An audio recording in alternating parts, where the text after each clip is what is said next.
ප්‍රේමවන්තයනි, යේසුස් ක්‍රිස්තුස් වහන්සේගේ නාමයෙන් මගේ ප්‍රේමණීය සුබ පැතුම්. අද ඔබට ආශිර්වාදයක් අවශ්‍යයි. එහෙම නේද? යම් දෙයකින් ආශිර්වාදය අවශ්‍යයි. ඉගෙන ගන්න දරුවන්ට ප්‍රඥාව අවශ්‍යයි, ආශිර්වාද අවශ්‍යයි. රැකියා කරන අයට රැකියාවේ උසස් වීමක් අවශ්‍යයි, ආශිර්වාද අවශ්‍යයි. ව්‍යාපාර කරන අයට සියලු දේ ආශිර්වාදමත් වෙන්න ඕනේ, බාධාවල් ඉවත් වෙන්න ඕනේ.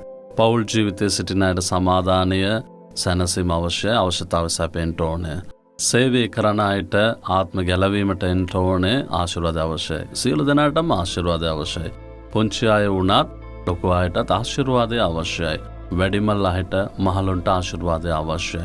යම් විදිහකට ඔබට ආශිර්වාදය අවශ්‍ය නේද? ස්වාමින් වහන්සේ මොකද කියන්නේ? ගීතාවලිය 115 වෙනි පදයේ ස්වාමින් කෙරෙහි බය ඇති ලොකු කුඩා සියල්ලන්ට උන්වහන්සේ ආශිර්වාද කරනසේක. උන්වහන්සේ පොරොන්දු වෙන මම ඔබට ආශිර්වාද කරනවා කියලා. පුංචි ළමයෙකුණත් ආශිර්වාද කරනවා. තරුණ ළමයෙකුණත් ආශිර්වාද කරනවා. මහලු අය වුණත් ලොකු අය වුණත් යේසුස් වහන්සේ ආශිර්වාද කරන බව උන්වහන්සේ පොරොන්දු වෙනවා. ඔබට මොකක්ද අවශ්‍ය ආශිර්වාදය? නමුත් ඔබ දෙවියන් වහන්සේට බය වෙන්න ඕනේ.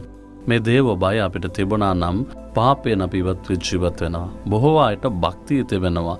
භක්තිය කියන එක වෙන, දේව බය කියන එක වෙන.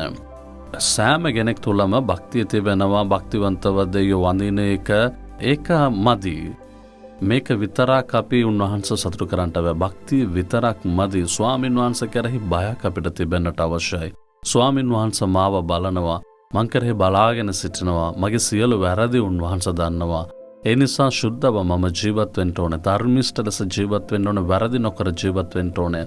ඒ ස්වාමින් වහන්සේට බය වෙන බය තිබුණ තම උන්වහන්සේ ආශිර්වාද කරන්නේ.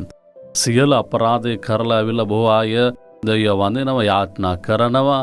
ඒ පාපය ගැන කිසිම හැඟීමක් නැතුව සියලු වැරද්ද කරමින් ඇවිල්ලා දෙවියෝ වැඳා කියලා වැඩක් නැහැ. ඒක නෙවෙයි. ස්වාමින් වහන්සේට බය වෙනව බය. මාව මෙව්වව දෙවියන් වහන්සේ සිටිනවා. මාව බලනවා. උන්වහන්සේ ශුද්ධව දෙවියන් වහන්සේ, ධර්මිෂ්ඨ දෙවියන් වහන්සේ. මම වැරදි කරන එක බලමින් මට දඬුවම් කරන දෙවියන් වහන්සේ කියන හැඟීම අප තුළ තිබෙන්නට අවශ්‍යයි.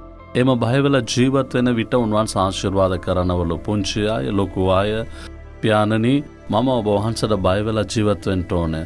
ස්වාමින් වහන්සේ කෙරෙහි බය මා තුළ තිබෙන්නට අවශ්‍යයි කියලා ඉල්ලමුද? හදවත අත තබමින් අපි කියමුද? ස්වාමිනී, ඔබ වහන්සේ මාව ආශිර්වාද කරන දෙවියන් වහන්සේ, මට අවශ්‍ය සියලු ආශිර්වාද ඔබ වහන්සේ දෙනවා. නමුත් ඔබ වහන්සේ කෙරෙහි තිබෙන බය මා තුළ තිබෙන්නට අවශ්‍යයි. ඔබට බය වෙන බය තුළ මම ජීවත් වෙන්න ඕනේ. ඒ පාපෙන් මම ඉවත් වෙලා ජීවත් වෙන්න ඕනේ. අධර්මිෂ්ඨ දේවල් වලින් ඉවත් වී ජීවත් වෙන්න ඕනේ. මට උදව් කරන්න යේසුස් වහන්සේගේ නාමයෙන්. ආමෙන්. ආමෙන්.